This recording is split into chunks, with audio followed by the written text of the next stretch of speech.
लकड़हारा और सुनहरी कुल्हाड़ी की कहानी। एक समय की बात है, जंगल के पास एक लकड़हारा रहता था। वो जंगल में लकड़ी इकट्ठा करता था और उन्हें पास के बाजार में बेचता था कुछ पैसों के लिए। एक दिन की बात है, वो एक पेड़ काट रहा था। तभी हुआ ये कि गलती से उसकी कुल्हाड़ी पास की एक नदी में गिर गई। नदी बहुत ज़्यादा गहरी थी और वास्तव में तेज़ी से बह रही थी। उसने बहुत प्रयत्न किया अपने कुल्हाड़ी को खोजने की, लेकिन उसे वो वहाँ नहीं मिली।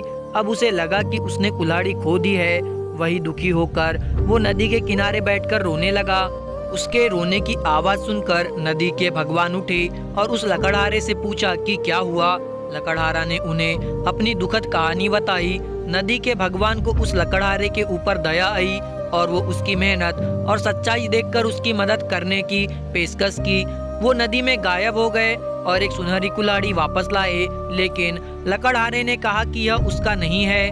वो फिर से गायब हो गए और अब की बार उन्होंने चांदी की कुल्हाड़ी लेकर वापस आए, लेकिन इस बार भी लकड़हारे ने कहा कि ये कुल्हाड़ी उसका भी नहीं है।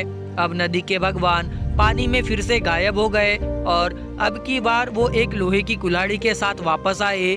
लकड़ी का कुल्हाड़ी देखकर लकड़हारा मुस्कुराया और कहा कि यह उसकी कुल्हाड़ी है।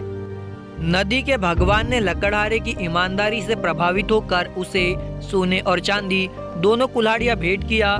इस कहानी से हमें ये सीख मिलती है कि ईमानदारी सर्वोत्तम नीति है। दोस्तों, आपके लिए बहुत मेहनत से पोस्ट लाते हैं। एक लाइक ज़रूर करें और कमेंट्स करके ज़रूर बताएं कि वीडियो आपको कैसा लगा, और चैनल को सब्सक्राइब ज़रूर से ही करिएगा। मुझे पूरा यकीन है आपका दिल बहुत बड़ा है, आप इस पोस्ट को लाइक और चैनल को सब्सक्राइब ज़रूर करेंगे।